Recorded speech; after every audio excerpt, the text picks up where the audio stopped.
Las haciendas de Tlahualilo, Horizonte, Lequeitio, Santa Teresa, Velardeña incluso, pues son los escenarios donde se desarrolla esta gran novela revolucionaria llamada Tropa Vieja, escrita por Francisco L. Urquizo, nativo de San Pedro de las Colonias, Coahuila, allá por 1940, y es una novela propia de lo que se llama la novela revolucionaria, de la que forma parte L. Urquizo, junto con grandes escritores como Mariano Azuela, como Martín Luis Guzmán, como la propia Nelly Campobello, quienes dieron vida a todo lo que el quehacer, la cotidianidad, los intereses, la dinámica de la Revolución Mexicana mediante estas obras maestras que están para la posteridad.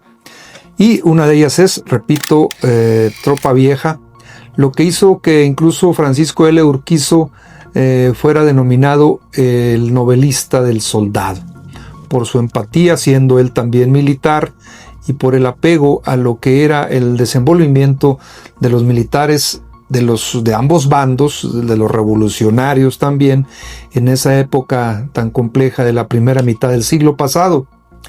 Entonces decíamos, L. Urquizo nace, Francisco Luis Urquizo nace en San Pedro de las Colonias, Coahuila, se integra al movimiento revolucionario en 1910, siguiendo a Emilio Madero, hermano de Francisco I. Madero. Recordemos que hay un vínculo muy fuerte con Francisco I. Madero, con San Pedro de las Colonias, donde vivió en esa etapa revolucionaria.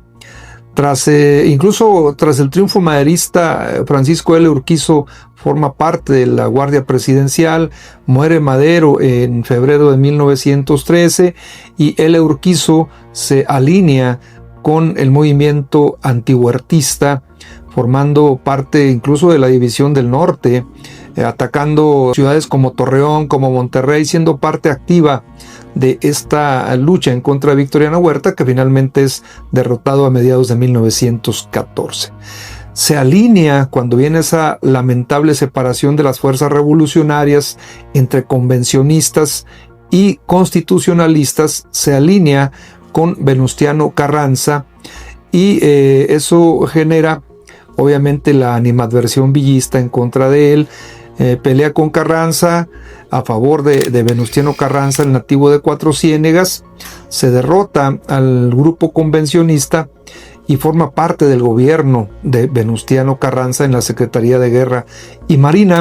Tras el asesinato de Carranza, en mayo 21 de 1920 en Tlaxcalantongo, decide L. Urquizo salir del país y se exilia en Europa. Habría de regresar años después, durante el régimen cardenista y durante el gobierno de Manuel Ávila Camacho. Bien, pero ¿en qué consiste Tropa Vieja, esta novela que fue la mejor de Francisco L. Urquizo? Veamos. De quienes habitaban la hacienda de Lequeitio, pues uno de los más alegres y extrovertidos era sin duda Espiridión Cifuentes. De un carácter abierto, de un carácter jovial, que tenía como su mejor amigo a Celedonio, un carnicero exitoso que vendía incluso la carne fuera de ahí de Lequeitio en otras haciendas, tanto de la parte de Durango como de la parte de Coahuila. Y cierta ocasión que Celedonio había logrado una excelente venta, pues se generó el pretexto perfecto para una buena borrachera. Y ahí entre la borrachera y el efecto del alcohol, pues gritaban sobre todo consignas muy populares en contra de lo que eran los gachupines, muchos de ellos dueños de haciendas en esos tiempos. Estamos hablando de inicios del siglo pasado.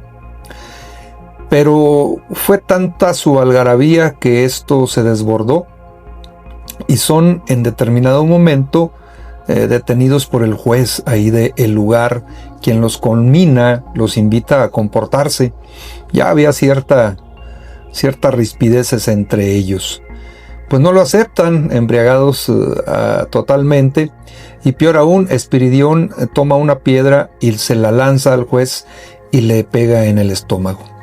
Esto va a ser suficiente para que la gente de la hacienda, sobre todo el don Julián, el dueño de la misma, mande traer al jefe de la temible acordada, Marcos Nájera, quienes inician la búsqueda tanto de Espiridión como de Celedonio, que habían huido allá para la zona del Cuije, para la zona de la Pinta, y van tras ellos y los encuentran.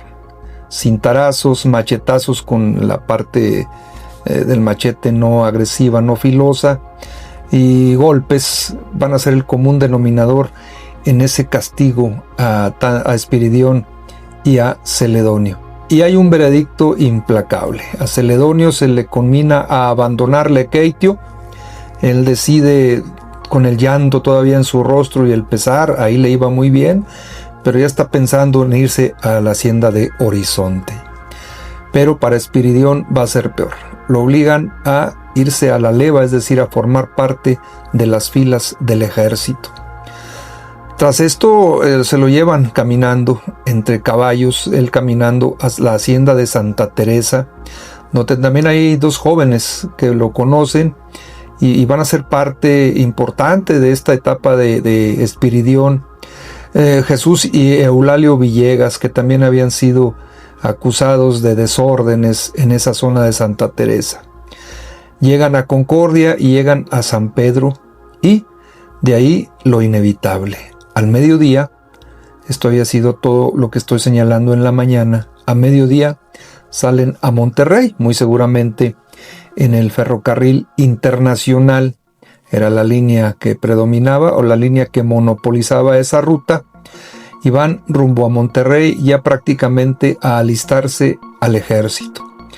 Pasan otra vez por la zona de Lequeitio, ahí la amargura y la nostalgia invade a Espiridión. Luego pasan por diferentes estaciones como Minerva, como Talía, como Ceres, y se van alejando poco a poco de la zona lagunera.